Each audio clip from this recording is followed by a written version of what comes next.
السلام علیکم ورحمۃ اللہ وبرکاتہ۔ مولانا روم ایک جگہ لکھتے ہیں کہ ایک شخص اللہ کی عبادت کے لیے بالکل دنیا سے منقطع ہو کر اللہ کی عبادت میں لگ گیا اور دنیا کی چیزوں سے اس نے اپنا لگاؤ ختم کر دیا۔ ہر چیز سے وہ یکساں ہو کر اللہ کی عبادت میں مشغول ہو گئے۔ ایک دن اس شخص پر ایسا آیا کہ اس کے گھر کچھ نہ بچا، بلکہ وہ دیوالیہ ہو گیا اور اس کا پورا گھرانہ اجڑ گیا، اور یہ گلیوں میں، چوراہوں پر، راستوں پر گھومتا اور پھرتا رہا، اور بس اسی تمنا اور آرزو میں رہا کہ جب زندگی ختم ہو جائے گی تو میں اپنے مالک کے یہاں پہنچ جاؤں گا۔ ایک دن کسی گلی کے چوراہے پر بیٹھا ہوا تھا تو اچانک کیا دیکھتا ہے کہ گھوڑوں کی سواریاں آ رہی ہیں، اور گھوڑوں کی لگاتار قطاروں کو دیکھ کر یہ شخص کھڑا ہو گیا، اور کیا دیکھتا ہے کہ ان گھوڑوں پر بیٹھنے کے لیے سونے کے سیٹ بٹھائے ہوئے ہیں، اور ان گھوڑوں پر جو کپڑے پہنائے گئے وہ بھی سونے کے بنائے ہوئے ہیں۔ یہ شخص حیران، پریشان، اور اس بات پر غور کرنے لگا کہ یہ کون لوگ ہیں اور یہ کن لوگوں کے گھوڑے ہیں۔ تو کسی بتانے والے نے بتایا کہ پڑوسی گاؤں کے بادشاہ کے گھوڑے ہیں جو یہاں سے گزر رہے ہیں۔ یہ شخص اس بات پر غور کرنے لگا کہ جب بادشاہ کے غلاموں کا یہ حال ہے تو بادشاہ کا کیا حال ہوگا۔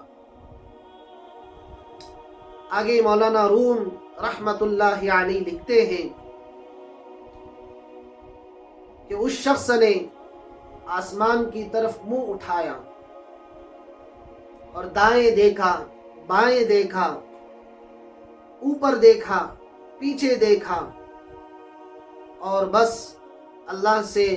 یہ کہنے لگا، میرے معبود، میرے خالق، میرے اللہ، مجھے تجھ سے کوئی شکایت نہیں، نہ میں کوئی شکوہ شکایت آپ سے عرض کر رہا ہوں، بس اتنا کہہ دیتا ہوں کہ غلاموں کا خیال رکھنا بھی کوئی اس بادشاہ سے سیکھ لے۔ اور یہ کہہ کر وہ چل پڑا۔ کچھ دن گزر گئے تو یہ کھڑا شخص کسی جگہ پر کھڑا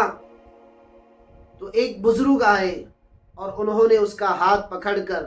ایک جگہ پر لے گئے، جہاں پر وہی گھوڑے، وہی غلام زخمی حالت میں پڑے تھے۔ کسی کا سر کٹا ہوا ہے، کسی کا ہاتھ کٹا ہوا ہے، کسی کا چہرہ زخمی ہے، کسی کا سر پھوٹا ہوا ہے، کوئی گھوڑا زخمی حالت میں لے جایا جا رہا ہے۔ یہ شخص حیران ہوا، تعجب ہوا، اور کہنے لگا، بوڑھے میاں، پہلی بات کہ آپ کون ہیں اور یہ سارا ماجرا کیا ہے؟ تو اس بزرگ آدمی نے، اس بوڑھے آدمی نے کہا، مجھے تو بس خواب میں یہ بتلایا گیا ہے کہ یہ گھوڑے جو ہیں یہ وہی گھوڑے ہیں جو تو نے اس موقع پر دیکھے تھے،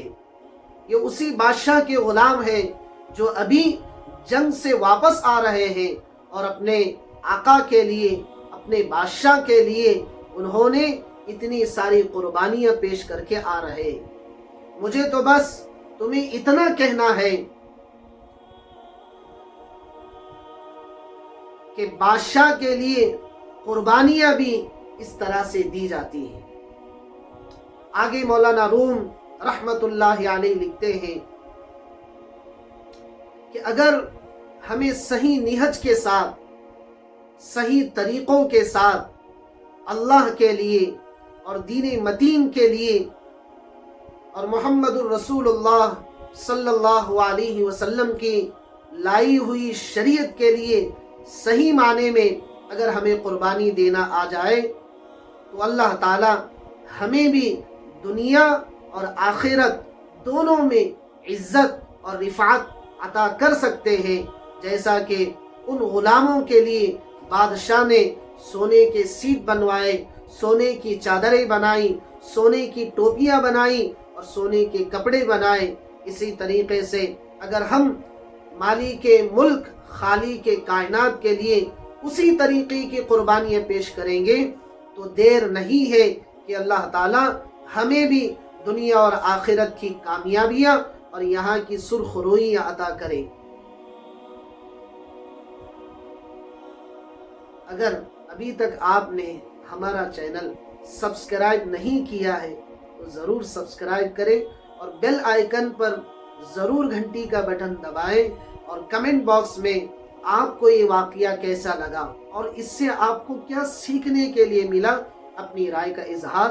ضرور کرتے رہیں۔ السلام علیکم ورحمۃ اللہ۔